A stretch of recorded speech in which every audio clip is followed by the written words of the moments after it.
Today we start the story of one of the most controversial people in history, Adolf Hitler. Love him or hate him, his story is full of dreams, failures, ambition, and power. From a boy with big dreams to a man who changed the world forever, this is the story of Adolf Hitler like you have never heard before. Are you ready? Put on your headphones, sit down, and let's dive into this story that will help you improve your English and keep you interested until the end. It all started on April 20, 1889 in a small town called Braunau am Inn in Austria.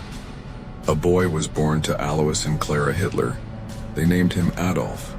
No one knew that this little boy would grow up to shake the world. As a child, Adolf was not special.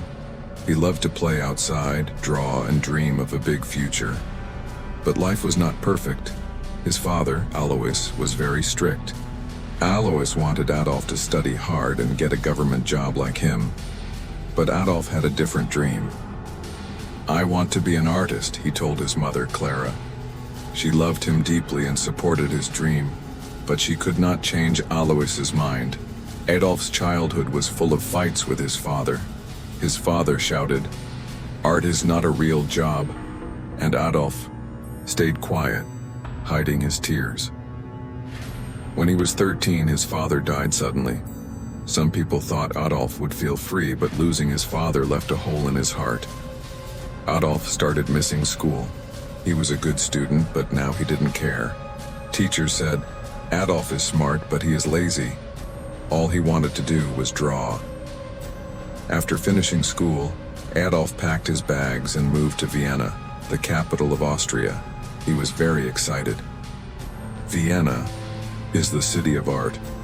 "I will become a famous painter here," he thought. He applied to the Academy of Fine Arts, a big art school, but when the results came, his heart broke. He did not get in. The school told him, "Your work is not good enough." Adolf felt humiliated. "I will try again," he said. But the next year the school rejected him again. He was devastated. Without school or a job, Adolf's life became hard. He lived in small, dirty rooms and sometimes slept on the streets. He painted postcards and sold them to tourists for a little money. Why is life so unfair? He often thought. During this time, Adolf's mother died. He was alone and angry. He started blaming other people for his failures. "It's not my fault," he said. In 1914, everything changed. World War I started and Adolf saw a chance to make his life meaningful. He joined the German army. "Finally, I am part of something big," he thought.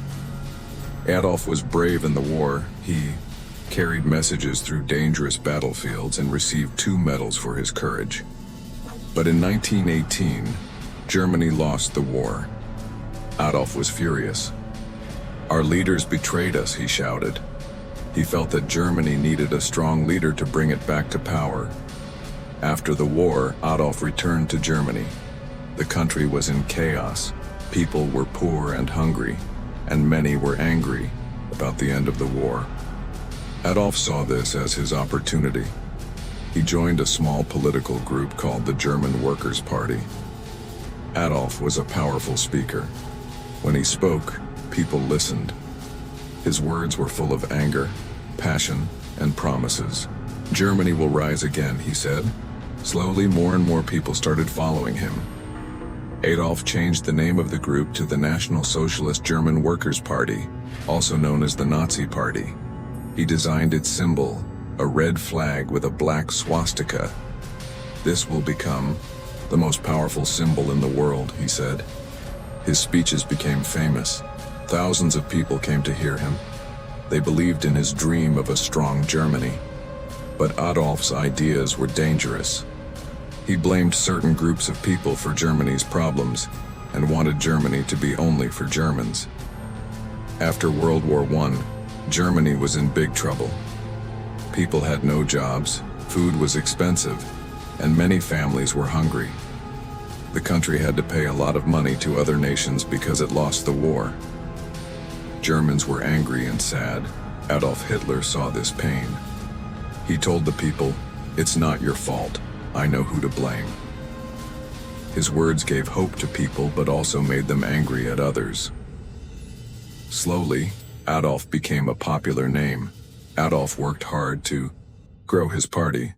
He held big meetings and gave loud, emotional speeches. "Germany can be great again," he shouted. People clapped and cheered. They believed in his dream. In 1923, Adolf tried to take control of the German government by force. This was called the Beer Hall Putsch, but it failed. Adolf was arrested and sent to jail for 9 months. While in prison, Adolf wrote a book called Mein Kampf, which means My Struggle. In this book, he wrote about his ideas. He said Germany needed to become powerful and that certain groups of people were the enemy. The book became popular, and many Germans started to believe his ideas.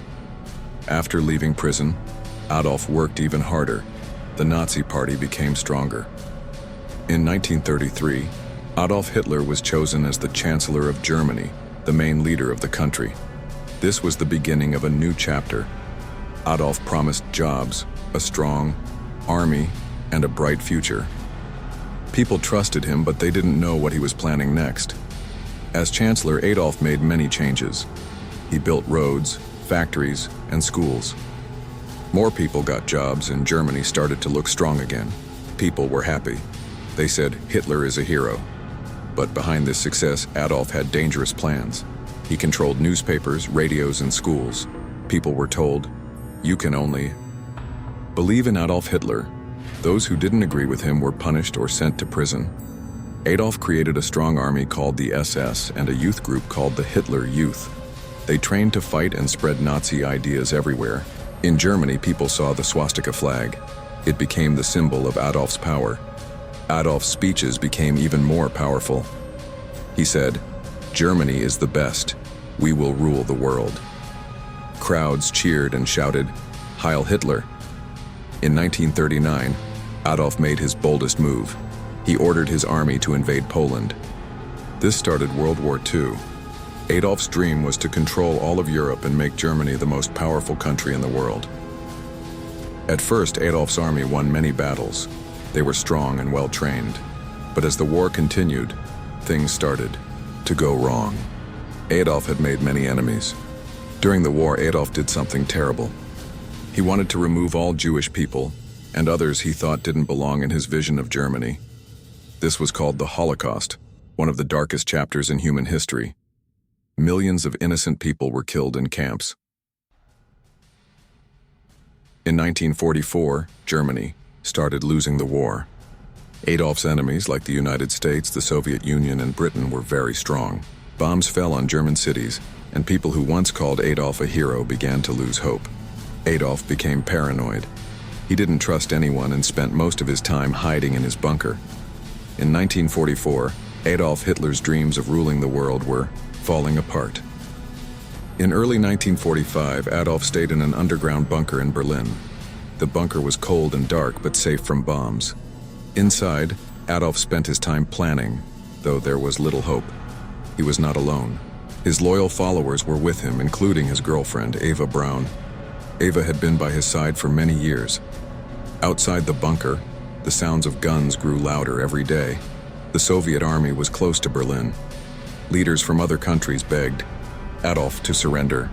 "Save the people of Germany," they said, but Adolf refused. He believed surrender was a sign of weakness. In April 1945, Berlin was surrounded.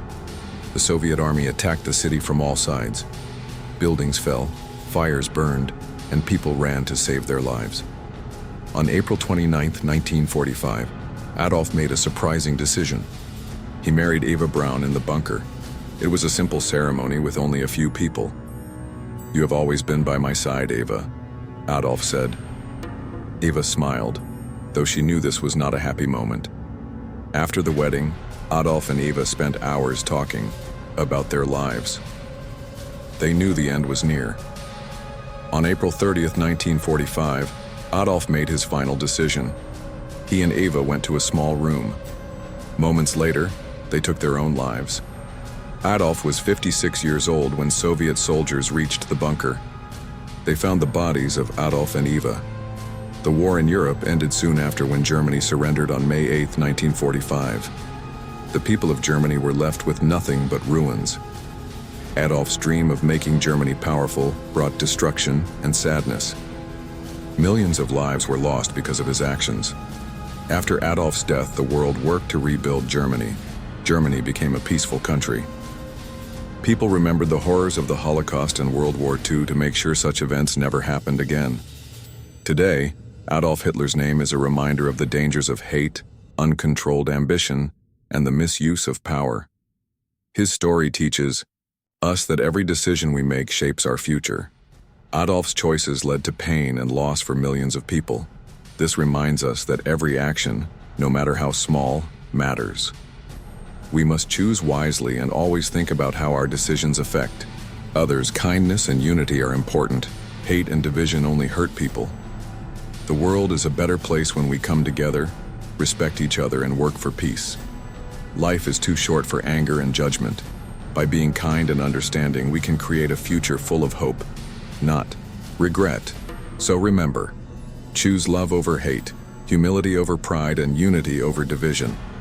These simple lessons can make our world a better place.